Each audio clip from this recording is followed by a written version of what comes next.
Moi, c'est plutôt ça qui m'intéresse. Je trouve ça plus intéressant que, le on rit, mais à la fin, pendant les 20 dernières minutes, on se rend compte, on part dans le mélo. Voilà, c'était pas ça.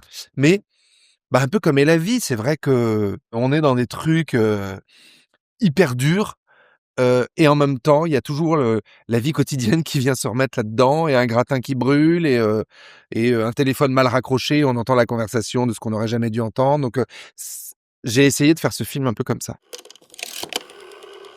Je dirais 4 quinquas complètement débordés, dépassés par la vie, qui se décalent de plus en plus sur la photo. Ah, c'est une image, mais je la trouve, très parlante, à la remorque de leur vie et qui vont se télescoper par le hasard de l'existence et que, ça va faire remonter, à la surface et ils vont à travers ces rencontres, involontaires, ils vont revenir un peu à la vie et retrouver un peu d'air. Je dirais une plongée dans cet âge, un peu particulier que j'ai, découvert en le vivant moi, personnellement, mais surtout sur lequel j'ai, étudié et travaillé en faisant ce film, en prenant les choses qui vous arrivent et bah, comme tout le monde, les projets qui se font pas, les difficultés familiales, les amis qui partent malheureusement, enfin juste la vie quoi, ce que tout le monde connaît. Mais mais attention qu'on a un peu plus l'impression d'avoir, éprouvé à 50 qu'à 25, et je me suis dit: «En fait, ton film, il est là». Tu pas t le la réunion, les retrouvailles, ça va être une enveloppe, ça va être une forme, un écrin, mais ce que tu veux raconter, c'est ça. C'est-à-dire, ce sentiment d'être vraiment à côté de ses pompes, ça aurait presque pu être le titre du film, à côté de ses chaussures, quoi. C'est-à-dire d'avoir les chaussures qui marchent toutes seules et nous qui suivons nos chaussures. Et là, le film a commencé à exister en termes d'écriture. Il a commencé à devenir riche, à devenir, drôle, Comme certains d'entre vous le savent déjà, Daniel Mollet est parti faire le con dans les nuages. Ça nous rend tous bien tristes. Il fait pas partir, ce con. C'est pour ça qu'on a eu l'idée d'organiser cette grande soirée de retrouvailles pour lui rendre hommage, comme au bon vieux temps.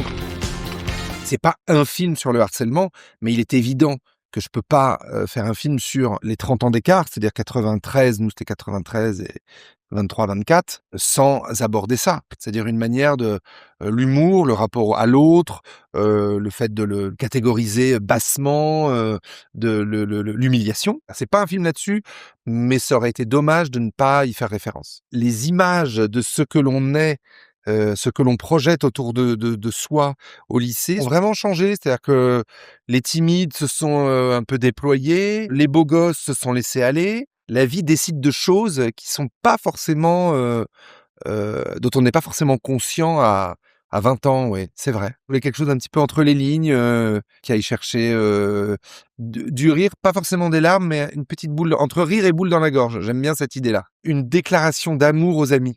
Parce que les amis, si on regarde bien, les enfants, les neveux, les parents, on leur dit qu'on les aime. Les amis, on a un peu de pudeur, mais qui est-ce qu'on prend le soir, alors qu'on sait pertinemment que l'autre a pas que ça à faire, parce qu'il a les gamins, la bouffe, du boulot, et à qui on raconte 3/4 d'heure une histoire qui n'a absolument aucun intérêt, c'est les amis qui sont là pour vous aider à déménager le dimanche matin, et cetera, et cetera.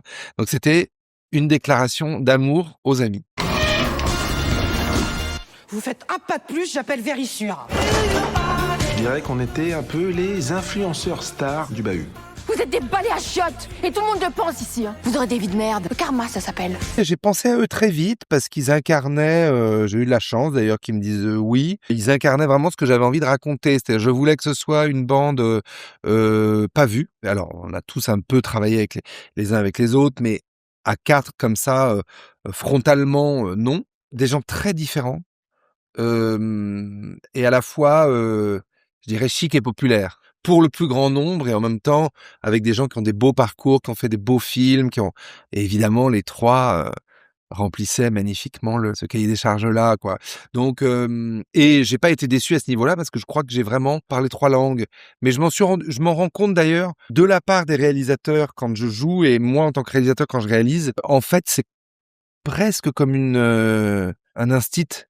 C'est-à-dire que, bah, il y a presque 30 langues à, à maîtriser parce que, il faut intégrer le caractère des uns, la manière dont ils peuvent recevoir l'info, enfin et ça doit se passer très, très vite. Et Vanessa, je sais qu'elle était très, très stressée très angoissée parce qu'elle était sur un truc d'humour, donc comme vous disiez, qui est moins courant pour elle. Elle est extrêmement drôle parce qu'elle est très juste dans son interprétation. Voilà, Laurent, c'était le premier de la classe, j'allais dire très brillant. Et François, le Pierrot de la Lune, c'est-à-dire, je pense que s'il a retenu le titre du film, c'est déjà bien. Voilà, s'il se souvient du nom du film dans lequel il a joué, c'est déjà un progrès. Et en fait, c'était ça que je voulais, et je l'ai eu puissance 10, et c'est ça, ça m'a infiniment plu, quoi.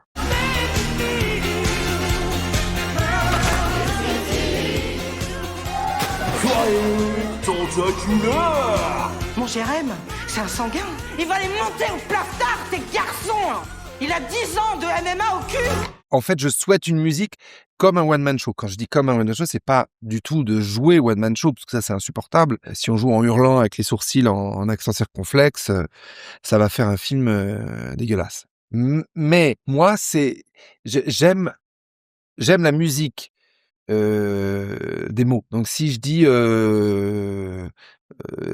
tu viens, c'est peut-être là tu viens, tu vois.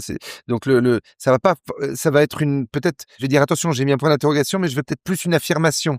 Donc l'intonation, voilà. L'intonation pour moi est fondamentale, et en général, dans 90% des cas, je veux des phrases un peu définitives, c'est-à-dire je veux qu'elles se ferment. Je veux pas qu'elle reste un peu en l'air, quoi. Qu'à la fin, il y ait toujours une espèce de petite pente, et clac, comme une petite vague qui se termine, quoi. Alors après, des fois, ça peut être un peu un tic de réalisateur, hein, mais les réalisateurs ont des tics, des tocs, des névroses, mais ça donne, comme vous dites, une forme de musique qui est pour moi est très précise, quoi. Exemple, quand Madame Chottard, qui est la prof d'allemand, que Hervé se tapait jeune, et qu'elle lui dit: «Voilà, si t'es venu pour me ressauter, c'est hors de question. C'est hors de question, il faut le fermer un peu comme une espèce de tiroir qu'on ferme sèchement, quoi. Paf!» Donc j'ai eu un peu de mal, je vous avouerai, sur les 2 précédents, et puis maintenant je me suis un peu, j'ai pris confiance, et je me suis dit: «Ben non, si c'est comme ça que tu veux réaliser, tu veux diriger tes comédiens, vas-y».